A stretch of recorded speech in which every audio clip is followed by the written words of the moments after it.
Game on, ladies! Team Lauber against Team HasuObs. It is the lower bracket right now, the losers bracket. And so far, Team Lauber has actually been lulling around quite a lot. They didn't take a single map in their group. It was a 0-6 map score that they had at the end of it. And yeah, now we're heading into a best of 3 series because, as I said, we have in round number 1 of the winner bracket and the losers bracket actually best of 3 series. Once that we're heading into the next round, it's all best of 5, and when we're looking at the grand final, it's even a best of 7. So right now, Medivh gets banned out. We're in Towers of Doom here, and I want to see if Team Lauber is actually... Oh, accidentally wrote the wrong team name there. Ah, my bad. Freud would have a lot of fun with this one. Okay, Team Lauber, of course. Yeah, so now that we're having them on Towers of Doom, let's see what they can actually pull off here, because they can't be really happy with what's going on. Now, it would be kind of hilarious, actually, if they make it all the way through the lower bracket now towards the grand finals. And like, yeah, just kidding, boys. We just had a little bit of fun there. We wanted to go down into that lower bracket. So in comes Zeratul. We have the ban against Jimmy. He's now in as well. And off we go. First pick, what are we gonna get? Zeratul banned out. I mean, you have Tai and you have Dino on the other side. So that's the 2 best Zeratul players in Europe right now. I wouldn't mind seeing Tracer, honestly, from Tai again, even though we already had it in the group stage. Ana again. Alright. Ana is in. And, well, let's have it. On the side of Team HasuObs.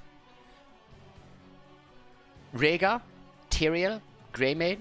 Heroes that we've actually come to very much so appreciate and fear at the same time when it comes to drafting right now. I mean, this is one of the core setups that we see. I mean, this is one way you can go. And here we have it. Tyrael and Rhaegar immediately combo together. I would assume that Greymane is either getting picked or banned now on the red team side. I don't really think for a second that they're going to let all of this through. You have to also understand, at this point, it's not only that the teams have more scrimmed on this, but also that they've actually been able to watch the winner bracket matches. So they know fully well what's happening here. I would be shocked to not see Greymane banned out. Junkrat is at least in, and there's ETC too. Also happy to announce that apparently the prize pool of this one has been increased. We are actually above $3,000 right now. It's actually a pretty cool tournament for the players.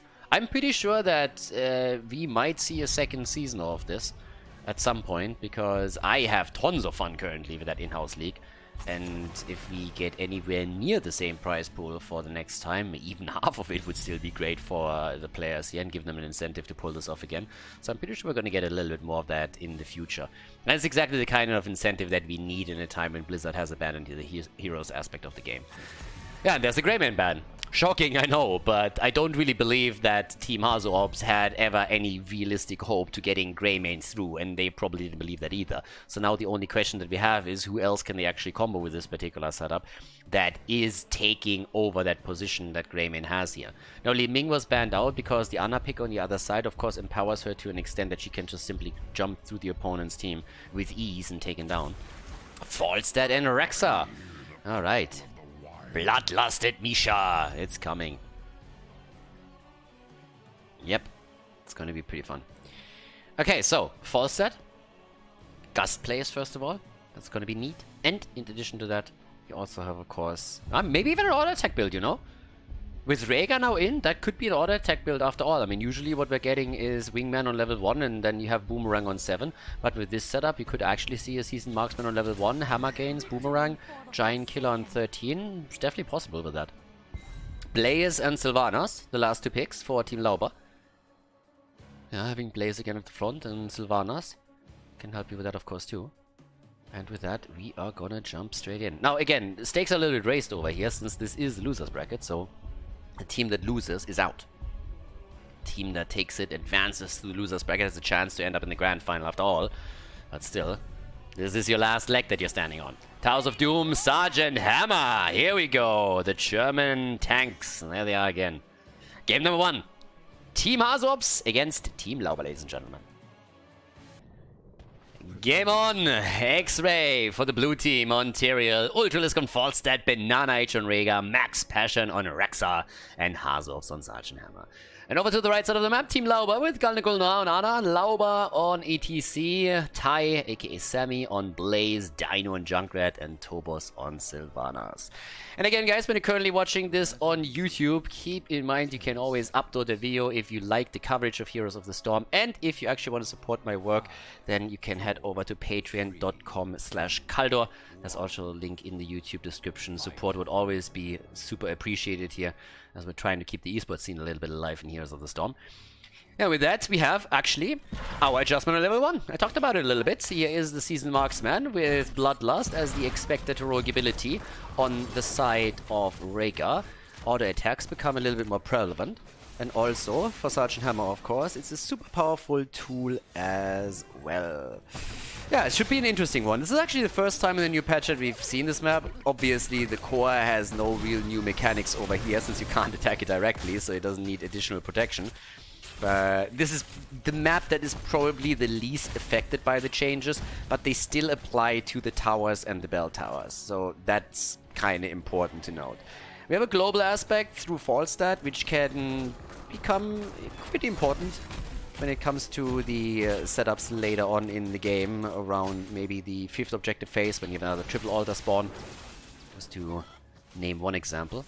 Down to the bottom of the map already, HasuObs sitting tight, Khaldor getting pushed out, Ana against Hammer. That's actually a 1 versus 1 that I would like to see for a little bit longer. That would be kind of funny. The 1 minute mark has been crossed, so the camps are now up, and that's where both teams immediately take their own pumpkin camps to try and push through. Bot lane is, of course, the main focus on this map, because it allows you to get the pumpkin camps towards the opponent's core and potential extra shots through. Yeah, nice setup here for Junkrat, getting everybody out of the way so that ETC survives. I really want to see what Lauber and his boys are pulling off here. They can't be happy with their score. I mean, we have some really talented players over on the right team side, but they haven't won a single map yet, which is kind of ridiculous. It's really kind of funny. So now as level 4 comes in, should get hammer gains on level 4. Rhaegar's level 13 talent is another thing that I actually want to see if we're going to have again the extra heal. Yeah, barrel roll, baby. Get out of there as quickly as you can. Rexa again with the armor attempt, so he goes into the hunter-gatherer. Siege tactics, of course, for HasuObs. I mean, they're pretty much going through the motions at the beginning of the game. It's exactly what you would expect here. And you see the adjustment also from ETC. I mean, he went into the block party because we have 2 auto attackers now up against him. In addition to that, of course, other heroes that mainly rely on auto attacks for their damage too. So it's not really that mage-heavy ability setup that we oftentimes see. So adjustment on level 1 for ETC makes a whole lot of sense. Max Passion, maximum death acquired, and he is down first. Misha died, and Rexa couldn't live with this unbearable situation and committed Sudoku. Alright, 1 kill against 0. And the first triple altar phase. And they're actually letting this one slide. And the problem that you have actually in the first phase is that you don't have Sergeant Hammer with Hovering Siege mode. So right now they're just letting this go. They're saying, okay, we take 1 and you can have 2. It's really a problem. If you have Hammer just so immobile that she can't really do anything here, then you want to make sure that you don't want to really take that fight. The risk of you dying and falling behind is a little bit too big, and those 4 shots don't matter this early on. Late that game momentum is more important for them.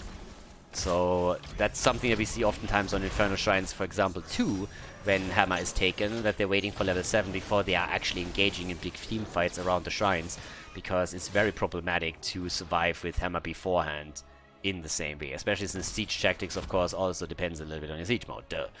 So auto attack is in, still, of course, as usual, Boomerang on level 7, gives you the extra value, gets the stacks in much faster, has a little bit of burst damage on top of it, and in addition to that, you get more global value out of your entire setup as well.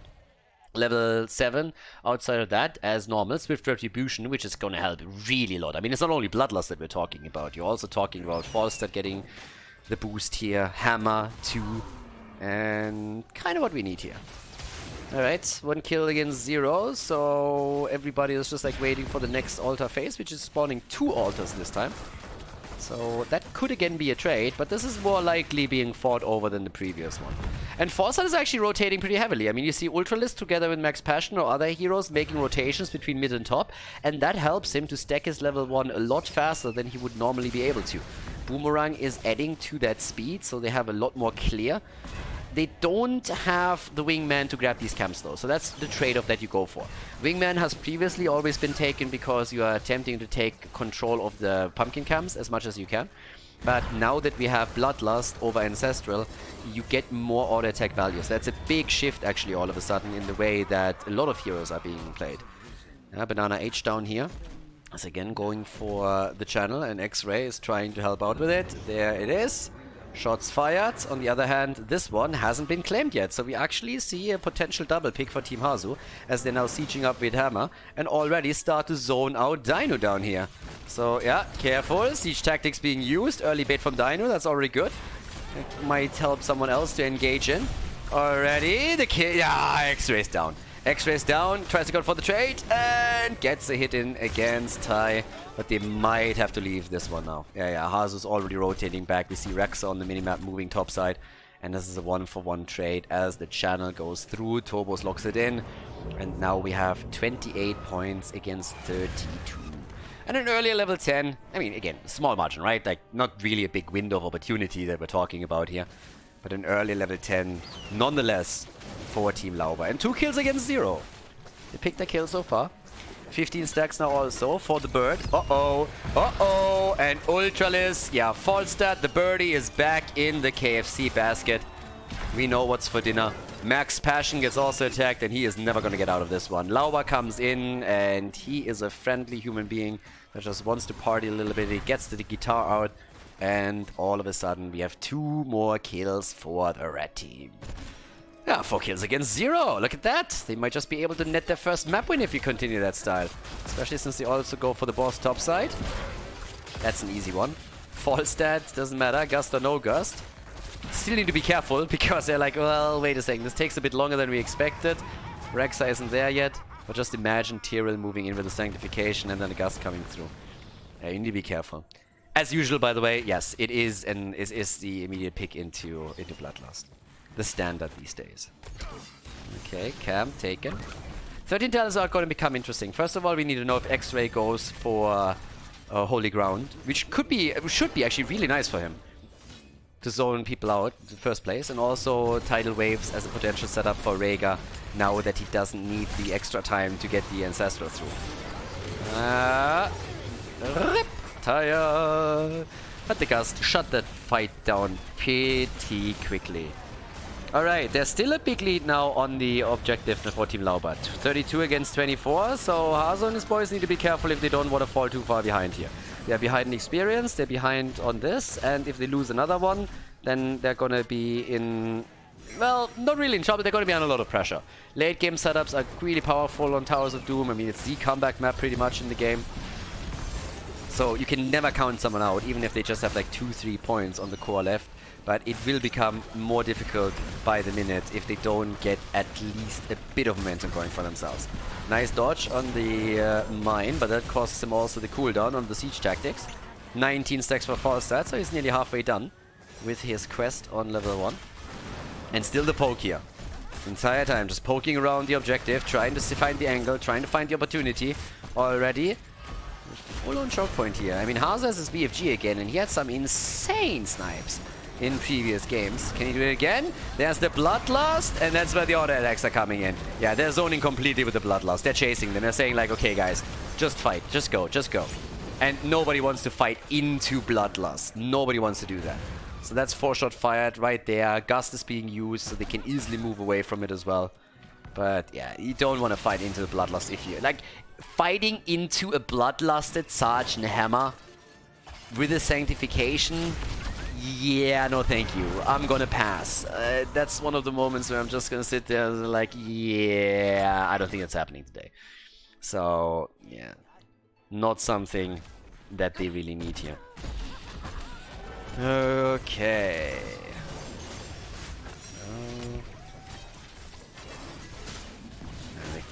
For now, 13 are in. I'm also interested to see, as I said, I'm also interested to see what Hasu and his boys are picking on 13. Falstad has his gust up in another 10 seconds, so then he can... I mean, he can use it still to control these camps, for example. Because that invade was kinda... a little bit Captain Obvious. Party time! That's a gust. Yeah, it's finally back up, but it's a bit too late already. Yeah, nano boost on Sylvanas here, so they get the kill against Tyrael. Cast just wasn't ready in time. It was really unfortunate for them. That stun, on the other hand, could be an issue. Yeah, there's a follow-up stun. Oh, careful. Careful. Yeah, dodging out on the boomerang was also kind of important. That could have been the end of Junkrat here. Now we have the Giant Killer in on level 13. Ah, still goes for it. Still the Earth and Shield. Still the Earth and Shield instead of the Tidal Waves. Again, we've seen more Tidal Waves now because you don't need that extra time anymore that was previously just simply necessary for you to get the extra time for the Ancestral. But in this case, still the talent. And also the Sword of Justice. Yeah, Tyrael, the pretentious ass. Sword of Justice. Justice fall. Bound by law. This is like the... I think there's not a single human being on this planet that would like to drink a beer with Tyrael. I mean, that guy is just like, ugh. Can you imagine a guy in a conversation? That's like horrible. Justice fall! Oh. Like, yeah, du mich auch. Okay, 5 kills against 0. We're still waiting for that first kill. We're still waiting for Team HasuObs' first kill. And they're all dancing around the single altar. There's the Gust. And, well, that didn't really do a whole lot. Okay, that on the other hand, that does the trick. There's the kill. Finally, kill number 1. Initially Sanctification and then the Gust. Maybe overlapping a little bit too hard. But here's the Bloodlust set up again, and that's another 4 shots fired. So every single time they have that Bloodlust cooldown, they can do a lot. And that's 24 versus 24. All of a sudden, we're even on the points. Yeah, boys and girls. There we have it. Dino moving in as well. Down to the bottom of the map. Okay, off we go. 28 stacks, by the way, for the bird. What do we actually have in terms of damage? Ah, hammer. 39,000. Having quite a bit of fun with that Bloodlust, I can imagine. And with Tyrael support just in general. Okay, 36,000 also. For Junkrat. Foresight with 14k. I mean, again, Foresight usually doesn't really get the insane numbers out, but as the game continues, his auto attacks will hurt a lot more. And then he can pressure the front line, but he is one of those utility heroes. Especially since initially you're, of course, focusing your attention more so onto the lanes. And his siege damage is a lot better. But the utility that he brings to the table is kinda invaluable. Okay, so 16 talents, soon to be ready for Team Lauber. And, well, next shrine isn't up yet, so it will be even talents very likely. Talents are in. Also, the camps are taken again. It's also kind of interesting that 12 minutes in, we didn't really see any real pressure towards bell towers just yet. So we're not there just yet. Over here, on the other hand, that could just be the end of... Yeah, with the sleep dart in particular, that's just the end of him. Ultralisk realized that he went a little bit too deep.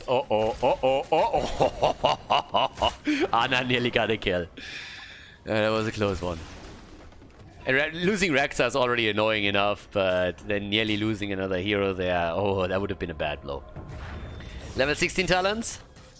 That gives us also now the Giant Killer for Sergeant Hammer. Okay, top right, channel, bottom of the map, they should get it too. No stagger death, no! Yeah, shot exchange at the top left, top right, so each team lost 4 points on the core, we're down to 20, but this one is an easy channel. And they might just be able to do a little bit more down here. Maybe. Just maybe. Can they do it? Get a bit more damage in. Take that down. At least the wall should fall. Okay. Game number 1. Is it the first game in, or the first map in this entire tournament, including the group stage, that Team Lauber actually wins? Or is this one where HasuObs and his boys are at some point just saying like, you know what? Nope, it's not happening. That false damage is also, again, it's not really someone that usually has the top numbers in the game. Especially not in a game like this where you don't have a lot of like brawl style. It's not like he has Rex on the other side where you can just get those auto attacks in against Misha and just farm damage a little bit. But 33 stacks right now means that he will have his activatable soon TM. Yeah, careful birdie. If he moves here and there's a sleep dart, then he's toast. But they're actually committing to this. Okay, they're committing to the boss and gonna sneak it. Yeah, nobody's moving in for it. That's another 4 shots. Freebie. 16 against 20. -4. Bam, down to 12. Do they get the keep the bell tower? in exchange. Yes, they do. Can always be taken back by Sylvanas, but let's see. Just in time, by the way, for the double spawn. Double spawn top side. Normally an exchange, left side, right side. But we'll find out soon enough. Down here, on the other hand, they still have to try to get in position for this one. Yeah, it's gonna be a funny one. Alright, already looking for a potential kill here. That's 5 bell towers against 3, so that's a little bit of an awkward one. If they go for an even exchange and reclaim the bell tower at the bot lane, then taking the boss was still worth it. Slide, party, gust, nice. Ultralisk was in range. That could have backfired quickly. Yeah, it's gonna be an exchange, isn't it? They will interrupt Ultralisk a little bit, but Tobus is already on the way towards the right side of the map. Channeling that one out. Nobody comes in to interrupt this. And... oh, BFG interrupts it. Okay, that's a different story. Yeah, alright. Bloodlust is still up, so is Sanctification. I don't think they're gonna get this. That's 5 shots, and another 5 could be fired now. Where's the Sanct when you need it? So, Bloodlust! And he gets the hell out of there. The French defense. Make him faster so they can run away quicker. Falstad, on the other hand, he didn't run. He didn't run. He tried to fly, and that didn't work. So he's down, and they are going to reclaim this one. Yeah. I honestly thought that once the Bloodlust came out, I thought Tyrell would just Sankey up right there, and they would reclaim, and they, well, would try and go for the kills, and they didn't. But, whew, got spicy for a moment. Now we have 9 kills against 1, level ahead. Yes, there's Sylvanas, and they're going to reclaim this one. Easy peasy. Okay, so, damage output. Hammer time! Actually, Sylvana's not looking too bad there either. Both of them. 47,000, 50,000, Hammer at 53,000. It's not actually that big of a gap. I expected this to be a little bit bigger right now. Okay. 20 is ready. Nano Infusion is in. Cannonball. Bolt of the Storm. And another camp taken. But bell tower situation has actually been redeemed. There's 4 versus 4 now. Bell towers on each side. Still need the 20 for Team HasuObs. And of course, they are a level behind. So now with the Storm Talent advantage that we have for Team Lauber, the big play for them is really just try and capitalize on that. They need to make something out of this situation. Now you have some momentum going for you. We have a Sylvanas in your lineup too. So if you don't try and get a kill right now or a bell tower conversion, I mean, when are you gonna get that? It's not all that easy. I mean, at some point you have to adjust that question, okay, how do we play around this? How do we make this happen? And if not now, then whenever will you? You have the advantage, you have the pumpkins in, yeah, defense is there, new aggro mechanic is of course problematic, and especially since you're going up against Hammer, it's really tough to push into this, and they were obviously ready for the push. But they're trying to poke from range as much as they can, especially through the oil spill, setting that afire quickly. And to be fair, I mean, that bell tower is losing hit points fast. Falstad is still in the middle, and he gets the experience for level 20 for them, so now we have Storm Talons on both sides. There's the interrupt. Good, BFG, nicely done. Using it, of course, just to get that interrupt in. Falstad, by the way, is 1 single stack away from his activatable. I would be annoyed. Pretty annoyed at that, actually. Yeah, but Nana Age. And do they go for the gas? Do they go for the bloodlust? Do they go for the setup again? There's the interrupt. Blaze got it through. And there it is. Activatable is done. Alright, Falstad auto attacks are gonna hurt a lot more now. Banana H still with the channel down here. Gets interrupted again. They're all just darting around, trying to find the angle for the engage. 9 kills against 1. 9 points on the core against 15. Big lead still for Team Lauber. They're still heavily ahead, but here comes the engage, and Banana H is still going for it. The Gust in the corner. No bloodlust since he's still channeling. He gets the 4 shots, and they get Lauber together with it as well. Here comes the bloodlust. They're chasing, baby, and they can't get them. But they got the connect. 11 against 9. 4 shots connected. They chased down one of the heroes. ETC died. And that's the opportunity right here. Make it through. Try and take it down. Team Hasu, they might just come back in this. This was only the 2nd kill, by the way. Just in case that you forgot about that. It's only kill number 2 that they have in this entire game. But it's 20 versus 20 now. And Falstad is using the global abilities that he has, of course, now, to try and make his place here. Yeah. Over here, there's the attack now coming towards the next camp. I mean, in an ideal world, you take the bell towers now. That's what you're looking for. talking about bell towers, this one really needs to be defended. Thank God for Junkrat. Yeah. But how do you defend this now? That's a lot of bell tower pressure now. Yeah, that's the first 3. Another 3 are coming in. They might lose this right now. They should lose this right now, especially with HasuObs just putting this out. Yep, bye-bye bell tower. Guys, that's the momentum swing. The typical, hello, we are on Towers of Doom late game momentum swing that can easily cost you the game if you don't pay attention. Now we have 5 bell towers against 3, which means that if this one gets claimed by the blue team, we all of a sudden have single digits for Team Lauber as well on core points. And this is going to hurt much more. And now 45 stacks here for Seasoned Marksman. I mean, I guess the auto attacks, you know, the damage is going to be increased. They're trying to trade for boss again. Not a bad move. The only problem is that the blue team is just saying like, yeah, good luck with that. Sanctification, you can't win this. I don't think you can. Sanctification, Mighty Gust. Whoa! Misha is too late. Misha is too late. Boom, shots fired. And the shots on the other side. Fight over here, 5 points against 6. Holy hell. Altar gets channeled, boss gets taken, 5 against 6 points. Yeah, not close at all. Not close at all. Ooh, spicy. Okay. Yeah, trying to reclaim the bottom of the map. Not gonna blame them for that either. Reclaim, reclaim, reclaim as quickly as you can. Okay. Can they? Not yet? Yeah, it's all about holding the bot lane now. And again, they have hammer. I mean, they have the range. They have hammer. They have the ultra capacitators. The siege damage. Giant killer. There we go. The siege killer. Yeah, not quite. Hammer does enough damage. Okay. 5 against 6 kills. It's every single time the same thing with this map. Now they're trapping, or at least they're trying to trap. They're trying to trap here at the top. They're also sieging up down in the middle. The bot lane, nothing is really happening anymore. But if they get another bell tower converted, that would be a problem. This top side, though, I mean, that's extra damage. It's not enough, though.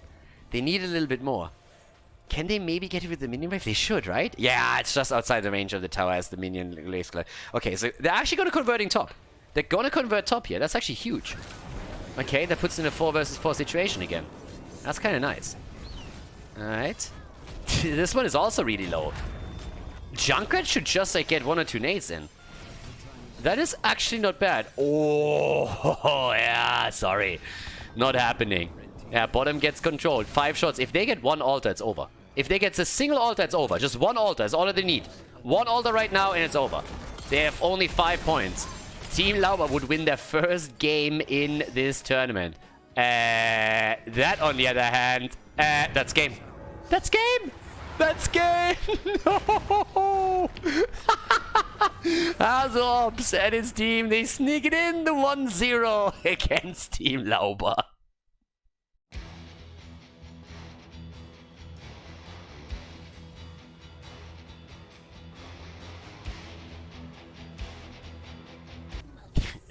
Game number 2. Boys, girls, the finish to game number 1 was a bit of a highlight. So apparently what happened is that the players themselves didn't even realize what was going on. HasuObs' team was horribly confused when the game all of a sudden ended because they didn't realize that they were actually winning. So I told you when we were heading towards the top fight that the red team had actually reclaimed the bottom bell tower. So everybody just forgot about the bot lane and just simply let it slide. The problem is that the bell tower didn't respawn for Team Lauber until all those 6 pumpkins made it past the bell tower. And nobody realized it. We just caught it at the last second, but all the players just assumed that the pumpkins would just YOLO as usual into the bell tower, or the bell tower would at least start shooting at them. That didn't happen, so everybody was focused on the top fight, and the players all of a sudden was like, wait, we won? What's going on here? So it wasn't planned out like that, but that's what happened. So Team Lauber losing game number 1, so they're 0-7 now in maps in this tournament, including the group stage, obviously. And since this is the loser's bracket, if you lose here, then you are just out. So we have, as the first pick for Tomb of the Spider Queen, Jojo. So Johanna comes in. The bans this time on Rexa and also Anna, but Let's go. Where's our Tyrael? Where's our Rhaegar? What happens around the two? What's happening with Greymane? Do we get a Sylvanas again? Those heroes are the ones that dominate a lot of the drafts and the team compositions at this point, just because they are so absolutely popular and powerful with the new setups that they have now.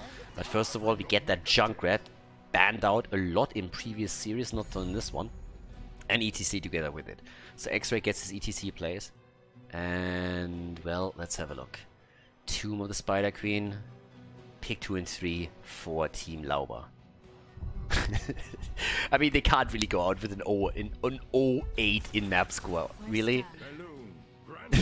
Not with these players. I mean, come on. Khaldor, Fury, and Dino and Vala. So they go the Vala route this time. For now, it's just like, okay, let's go Vala, let's go the auto attacks, let's get a couple of multi-shot hits in. Make sure that we have the wave clear together with it. Jojo delivers, so does Vala, and make it happen right there.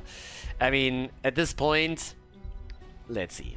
Now, wave clear, there isn't really a whole lot on the side of Team House. I mean, you have Junkrat, don't get me wrong, but if you, for example, add Gul'dan to the mix, add Jaina to the mix, and you have a little bit more for those waves and also the punch setup you want to have in a team fight. Junkrat is great for the setups. If you have ETC power sliding in, Junkrat throws the mine down, catapults the target into your team so that you can isolate and kill it. So that's a really nice combo that they have with this setup. And it's a really dangerous one. I mean, you see it all the time with ETC and Junkrat.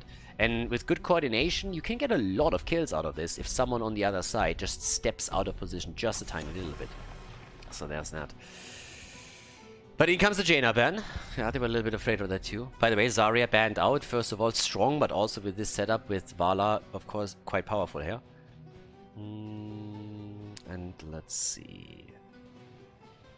Well, you still need the support. You still need a bit more damage. Mage. And the side laner. Rhaegar! Rhaegar! Blackheart's favorite support. Arr. And Leoric together with it. Okay, so Leo for the wave clear. Rhaegar already in. Could still go Greymane. Still got Greymane open. Yes, no sanctification, still, but if you go Bloodlust here, you want to have an auto attacker. We've seen a lot of Jimmy for HasuObs in his boys, of course, as well, because Jimmy is great against the web weavers too. So there's a lot that he can do with that. Li Ming and Malthael. Okay, so setup is ready for Team Lauber in the second game of the series. What about Team HasuObs? Last pick. We need more damage. Jimmy and Greymane would be my two favorites for this. I don't really think we're going to see a triple frontline with Junkrat as the only damage dealer in the back. But well, let's have at it. Let's go. More wave clear would be Gul'dan, but... Ooh! I like that. Kerrigan, even more stuns. Even more lockdown. Awesome, let's go. Game number 2 in this best of 3. Game number 2 in the best of 3 here in the first round of the losers bracket. On the left side, Team HasuObs in the lead with X-Ray and ETC, Max Passion on Leoric. We have Banana H on Rhaegar, HasuObs on Junkrat, and Ultralisk on Kerrigan. On the right side of the map, Team Lulba with Lulba himself on Johanna, Gul'dan on Malfurion, Dino on Vala, Tobos on Li Ming, and Tai on Malthael. Okay, awesome. Let's make that happen. Level 1, first of all, we have the Shando's Clarity. They need a little bit of clarity here. And the Kerrigan setup. Kerrigan is always a fun one. I mean, Nick brought it back into the meta on this map, but Kerrigan is just absolutely fantastic. Okay. The stun set up already as everybody is just jumping in on it. But yeah, can Kerrigan carry again? Really good Ultralisk performance over here. If they actually make this happen, that would be 2-0, and then Team Lauber would be out of the tournament. That leaves us, I mean, no matter how this lasts, we have one last match left in the lower bracket, and that is Team Zelia going up against Team... yeah, Team Nick, exactly. Team Nick. For a second I was just like, wait a second, who else do we have today? It's like, yeah, Zelia versus Nick is also going to be interesting. Right, so Okay, by the way, I didn't really mention it in the draft here, I think in game number 1, but I think by now you'll probably figured it out. If you watched any of these games previously, then you already know, but Tassadar is actually bad in this tournament. So, yeah, I kind of have to repeat it a little bit more often. I think I at least want to throw it out in every single series since the question just keeps popping up. But, yeah, in case that I haven't actually mentioned it at the beginning of this video, here again a quick reminder that Tassadar is actually banned out. Okay, for this tournament. Not because he is bugged or anything, just because the hero was just reworked, so it's like they treat it like a new hero, and it was just not enough time for the teams to check all of that out. Yeah, good combo attempt at the bottom. Tobos gets out, tries to go for the reset. Siege Shine Camp, it's a 4 versus 4 up at the top. Junkrat against Vala, by the way. That's an interesting setup as well, but down here it's a different story. The mace to the face attempt, Max Passion down, Jojo also dying. Losing Leo in a fight like this is not a big problem. Losing Rhaegar, on the other hand, that's a different story. They at least got the camp, but they lost 2. So yeah, the Rhaegar loss is a little bit more severe. I mean, that hurts more. Okay. And let's see quickly. Rotation towards the top. Ultralisk and HasuObs are currently attempting... Ooh, actually all of them are already sitting here. Lauber, can you interrupt? Lauber. And no, doesn't see it. 27 gems delivered. Now, they've fallen behind a little bit because they lost more heroes at the bottom of the map. But still. We got Broccoli. So vengeful roots are in. Like, the cool thing about Broccoli, I mean, there's a couple of good and bad things about it now. Obviously, you can still spawn it in front of structures, and the structures are going to focus on it. And as long as you only attack those structures, it doesn't matter. The targeting doesn't shift. But if there's another hero defending, then you're caught in the spot where you either ignore the hero and trying to take the structure down instead. But the second that you're actually attempting to go for the hero, the towers are going to shift away from Broccoli in the Malfurion route there and instead target you. So while you can still make those plays, if you're starting to attack heroes that are defending a fort, it is shifting the equation. And yeah, we've seen already some adjustments from the players in this particular one. And I want to highlight again that they didn't really have a lot of time to prepare for the patch. I mean, we're talking 2 days here or something. So there has been a lot of scrimming going on. Again, the community-supported prize pool has by now, I think, reached $3,200 even. I mean, again, it's increasing even as this tournament continues, but so there is quite a lot to fight for. And that's why players have taken this quite seriously. And yeah, I had a lot of fun with it too. I mean, as you could see in the group stage in particular. But over here, I feel there's also a little bit to just like fight for honor, right? You don't want to go out of this tournament with even winning a single map if you're Team Lauber. Then again, at the end of the day, you can always blame the captain. I mean, he drafted the team, right? And if you draft a team that is not even able to win a single map, then I mean, it's kind of on you. So yeah. Anyways, 2 against 1 kill. Level 7 on both sides. Calamity's in. Multi-shot build as expected. You want to have the wave clear on this map, of course. No level 7 yet for, first of all, Junkrat. And Malthel is also waiting with it. Honestly, the good old days were just the best when you had, for example, a lot of heroes wait with a level 10 ability until the opponent's healer picked his level 7. That was kind of funny, because it was always this battle between heroes who picks first, and some delayed even until level 13 before they made their level 10 choice, or their level 7 choice in regards to the healer, so that when the fight actually started, everybody had to pick their talent super quickly with hotkey shortcuts, just to make sure that they would have the talents available in the fight. The reason was simply that in those days, Tyrael could still go Judgment, for example, and you needed to see if your opponent's support picks Cleanse or not. So yeah, those were the days. It was actually really funny. Those were also the days where several other commentators thought, oh, I forgot his talent. It's like, no, doofus. Learn the game. 3 kills against 1. And let's go. Let's go. Nah, Banana Age rushing around over there. The doggy wants a bite. No Greymane in this game, so he has to represent the wolf pack. Both of them are super close to a turn-in now. Yeah, you turn another 4, you turn another 6, and Bob's your uncle. Weapon your wave is gonna come down, and all those spiders. Yeah. Careful, Ty. Yeah, careful. Not YOLO. Okay, Tobos is there to help out. Kerrigan topside. He's doing her thing now too. Dino gets interrupted and booped away. Not a Vala skin, by the way, that I can... I mean, honestly, I can... This is not a Vala skin. Nah. That little Christmas elf over there, especially now, no. This is a big no from me. I'm really sorry. There's some fantastic Vala skins. This isn't one of them. This, on the other hand, is a little bit more pressure topside. I mean, both of those turning points I just fought over so heavily right now. It's a bit nuts. Yeah, there's the attack again. Topside, combo, Dino, still alive. They're fighting at the bottom of the map too. Level 10 abilities are in. At the top, they're trying to get the counter against Kerrigan. Oh, Strafe and the kill! Yes, but 30 gems now in the hands of X-Ray. Now, if you have 30 gems, then you have a real problem on your hands. What do you do? Do you buy something nice for your girlfriend? Do you just turn them in? And it's like, it's a big question. And there's the turn in for Team Lauber. Alright. Just kidding, X-Ray doesn't have a girlfriend. Just kidding, I actually don't know. 4 kills against 1. And we have 11 against 10 on the board. Baby, just wait until you see my ETC. Yeah, the one-liners that this man can pull off at the bar, they are pretty amazing. The good old, I got the hots for you. But yeah, I'm getting a little bit distracted here. You might have realized already, but okay, either way. So 10 against 11, and topside gets murdered. Yeah, getting the wall down, taking that apart. And yeah, there we go. Take that down too. Alright. I mean, all this... Oh, yes! What a fantastic setup.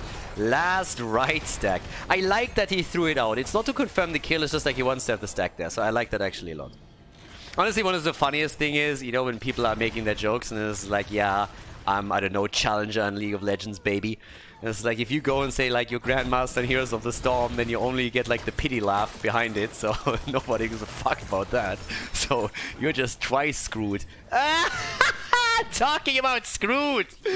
Oh, Vala! No! Dude, all you had to do is stay there. Look at X-Ray. He has 56 gems. They just turned in, but that Vala death was brutal. Yeah, unfortunate. Oh! The birdie! The Birdman! Birdman goes down! Birdman goes down. He survives a little bit longer than I expected, but hey! A lot of summons now in the middle. There's the Ultra Listener too. And yeah, they are just wrecking it. Alright. So, with that, what did we get? Level 13 talents are in. 4 kills against 6. It was just looking so... It started to look so good for the red team. At least to get the kill against Hasu. That's a couple of gems down the drain. I'm still just amazed that we have these 56 or 59 on the side of X-Ray. That ETC is nearly ready to get the secret mount. Another 40 gems and he has the secret mount.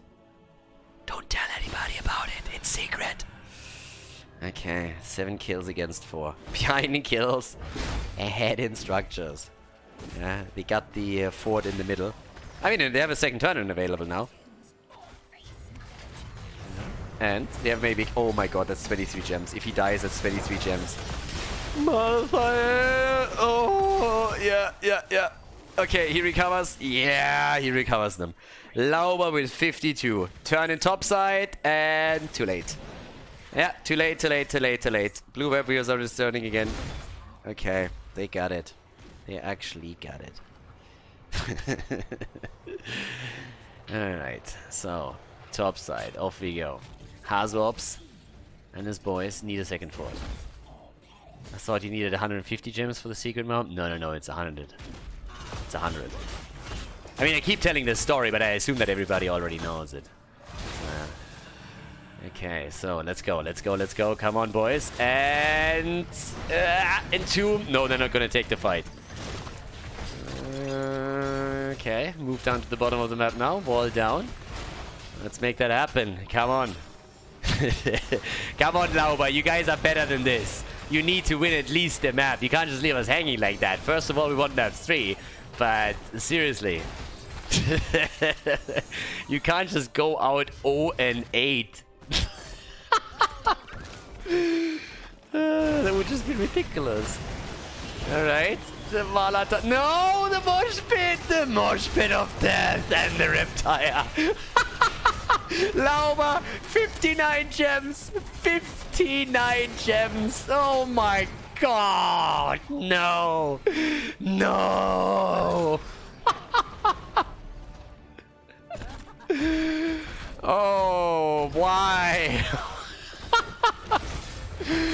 Oh, they're actually gonna go out of this tournament without winning a single map, aren't they?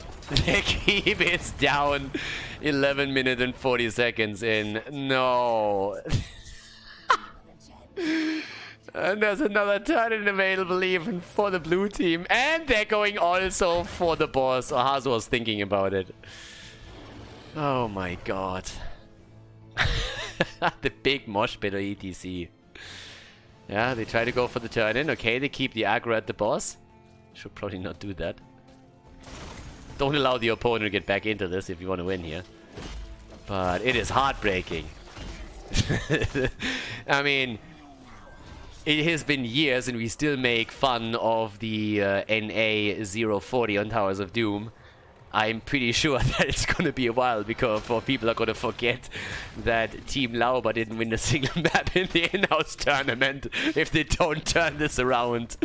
I mean, come on, boys. You're better like this. I know you are. Let's shield. Yeah, they're YOLOing. They need to fight and they need to take it early. Leo is still at the bottom of the map. Uh-oh, he's coming in from the side now. Leo's ghosting in. That Entomb is going to hurt. And, well, Lauber is already dead. Double Entomb. And they're sliding in for Birdman. Malfurion, Tranquility, Tranquility! Oh, and he's dead. The Swing King took him down. Yeah, Malthael, Malthael, Malthael. The aspect of death is doing a lot of dying today. I mean, it delays it a little bit, but the result is the same. So now they're moving through the middle again. And yeah, this is rough. Okay, here comes these death waves, so you need to be careful with that. Mosh pit, the zoning mosh. Yeah, get out of the wave. Main problem is that it slows, but obviously it does some solid damage too. Bottom of the map, the keep should actually fall. I don't think they can end this yet. It's a little bit too early. They might not even get a keep out of this now that they've wasted some time at the core. They're still 5 kills ahead and doing pretty well regardless, but okay. Alrighty. No, not yet. No keep down. Yeah, careful, Hasu. If you guys play this a little bit too aggressive, if you don't take this serious at all, comebacks are always possible. A 6.5 out of 10 moment wouldn't be bad for them. That's a Web Weaver wave that didn't do nearly as much as you guys were probably hoping for. They're 2 waves behind, by the way. 2 Web Weaver waves behind. 2 objectives. Okay. Come on. 12-7. Yeah, still double checking the boss at the top. I mean, of course, what Hasu and his guys are going to go for is level 20. Once you have level 20, you have pretty much the lead there. Okay. They're sneaking over. They're going for the boss. They're going for the YOLO. They're going for the YOLO movement. This is also problematic. Catapult coming in at the top. How far are they? Yeah, ghosts in. Ghosts in. They're letting it slide. It's too late. It's too late. Alright, alright, alright. Comeback initiated. Logical decision. Come on. Now they need to deal with this. Someone has to go down there. Quickly. Guys, you can't just let this sit there. I mean, it seems like they disagree. I mean, even if it's turn in. Okay, Malthael wants to turn in at the bottom. Okay, so they're moving in now, but it's gonna take the fountain down. Keep is losing a couple of hit points. Yeah, Malthael is there in time. But it's gonna be a little bit of damage on the keep. It's not gonna be too much. Boss obviously has taken the fort at the top, but didn't do much else. There's the level 20, Double Bolt of the Storm. The Warlords, Gladiator's Warshout, sorry. And Buried Alive. Yeah, Buried Alive is a game changer. And they haven't turned in yet. They just now have enough gems. I mean, they didn't have enough gems before. Now they do, but they can't move in anymore because of the level 20 advantage. Hasu and his boys, I mean, what are they at, like 52 now? So they need another 13, and then they have another one. Could try and push for keep, of course.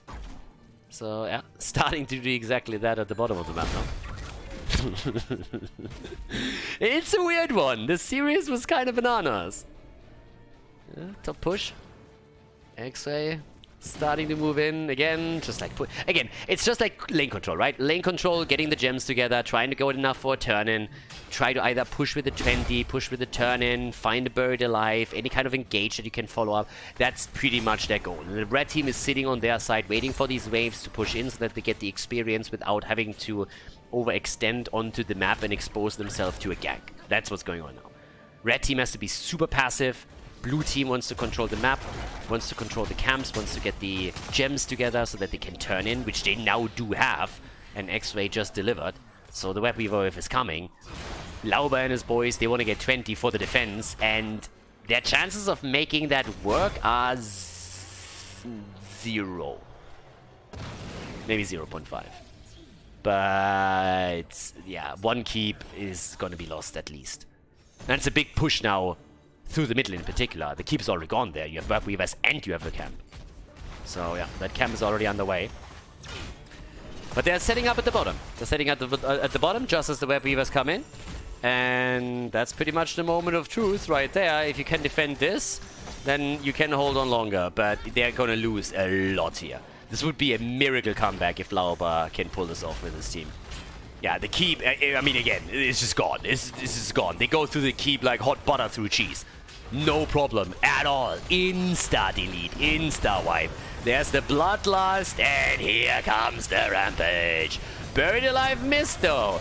Yeah, Max Passion with the Max miss. And they're trying to go for the fight. Honestly, guys, the red team is defending this, but the keep at the top is now lost. So all keeps are down. Core might not have fallen, there's no kill, but all of the keeps are gone. So now you just have to play it safe, you have to play it slow, and you're good. 50,000 damage on Malthael. Top damage. Look at the damage numbers, actually. It's kind of nuts, right? You have Li Ming on 33,000, 49,000 for Malthael, but he still can't do anything with it. Fight attempt again as they're trying to make the play. Jumping in once more. Oh, the combo! Haha! Khaldor is down. Okay, 5 versus 4. Chrysalis, they go for Ultralisk again. Mitigated some of the damage. The ults are pretty much all out with the exception of Strafe. Actually, Buried Alive is still up too. I didn't even see that. That came back up. Okay, so here we go. Starting to make the play towards... Yeah, tie at the top. But we are 18 minutes in, and now that they're all starting to die more and more often, with 18 minutes on the board, these catapults are starting to hurt. I mean, again, we're starting to approach Winian territory, and there's still no turn-in for the other side. And Junkrat is also taking another camp down at the bottom of the map and makes their play. Alrighty, so HasuObs is pushing. Rest of the team is hoping that they can actually escort this in a little bit deeper too. Turn around with the Buried Alive. Max Passion needs to wait for the rest of the team to be close enough. And the Mosh Pit. Mosh Pit is here, of course, too. So, yep. And deny the vision. When's the boss up? Oh, 20 seconds. Okay. Maybe. I mean, they're attempting to trap over here. But it's just a drawn-out game. But again, I'm coming back to my original point. You can already tell that it's really difficult, more difficult for the teams to commit to these keeps and commit to the core. In the previous patch, you would have seen this game end already with an insane push through the mid lane and just simply yodeling it on the core. This time it's a little bit more difficult because of the new mechanics here. Interrupt is in. Yeah, and the longer that they have to play here and try to get the interrupt, the more these catapults are going to push over. So there's catapults at the top, it's a catapult at the bottom, and they have to now split someone off to deal with it, which means that they can't go for a turn-in.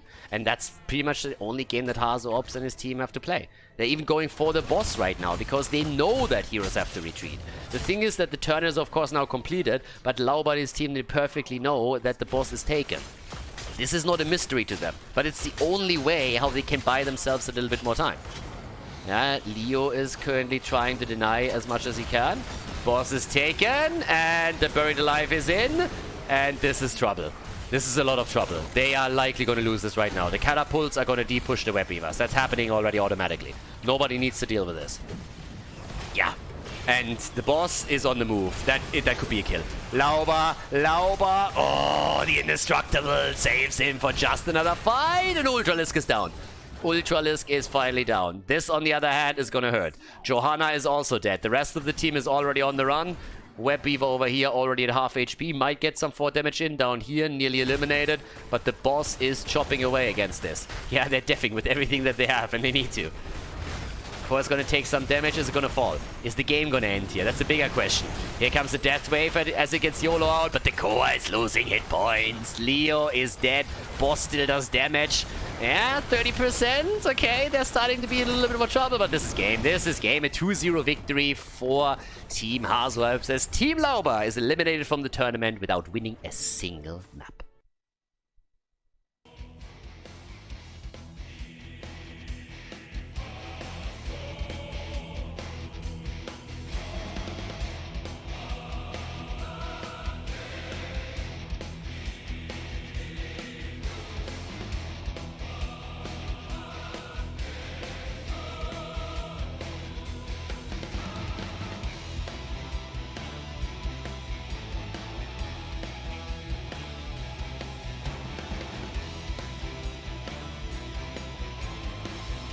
Thank you everybody for watching the video today. I hope that you enjoyed the show and the commentary. And keep in mind that the spoiler protection that is going to run for the rest of the video is made possible by all the support on patreon.com. So guys, if you want to support my work, if you want to help me start new projects and keep the spoiler protection in place, please consider heading over to patreon.com/Khaldor. There's also a link in the YouTube description, and check that out. Thanks in advance, and see you guys next time with more esports coverage here on Khaldor TV. Have a great day.